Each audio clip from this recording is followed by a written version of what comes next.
எனக்கு வந்து கீழமுகந்தனூர் அப்படிங்கிறது தான் ஊர். இப்போ தமிழ்நாட்டில் வந்து 2 மொழி இருக்குது. என்னென்னா தமிழ், ஆங்கிலம் அப்படிங்கிற 2 மொழியை தான் நம்ம எல்லா காலேஜுக்கு ஸ்டூடெண்ட்ஸும் படிச்சுக்கிட்டு வராங்க.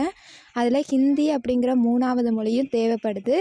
ஏன்னா இப்போ ஒரு ரயில்வே அந்த வேலைக்கெல்லாம் போனோம்னா இப்போ வந்து ஹிந்தி படித்தவங்களால மட்டும்தான் அந்த வேலைக்கெல்லாம் போக முடியுது. தமிழ், இங்கிலீஷை வச்சு அந்த வேலைக்கு போக முடியல. அதனால வருங்கால மாணவர்களுக்கு ஹிந்தி அப்படிங்கிறது ஒரு கட்டாயமான கல்வியாக அமையணும் அப்படிங்கிறது என்னோட கருத்து. நன்றி.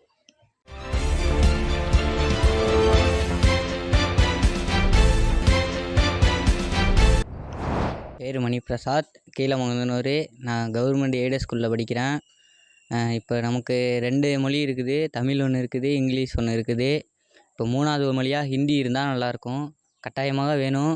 இப்போ ஏதோ ரயில்வே வேலைக்கு அந்தமாரி போகணுன்னா கட்டாயமாக ஹிந்தி வேணும். ஹிந்தி மொழி ஸ்கூல்லலாம் ஹிந்தி இருக்குது. இப்போ கவர்மெண்ட்டு நம்மள மாரி பசங்களுக்கு ஹிந்தி இருந்தால் நல்லாயிருக்கும்.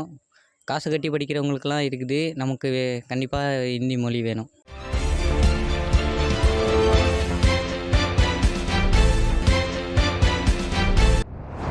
காவியா, நான் வந்து கவர்மெண்ட் ஸ்கூலில் படிக்கிறேன். எங்கள் ஸ்கூலில் வந்து 2 மொழி இருக்குது. ஒன்று தமிழ், ஒன்று இங்கிலீஷு. எங்கள் ஸ்கூலில் வந்து ஹிந்தியே இல்லை. ப்ரைவேட் ஸ்கூல்லலாம் ஹிந்தி இருக்குது. அதனால் எங்கள் அரசாங்க ஸ்கூலுக்கு ஹிந்தி வேணும். ஹிந்தி பேசுகிறாங்க, நாங்களும் கற்றுக்கணும் ஆசையாக இருக்குது. அதனால் ஹிந்தி வேணும்.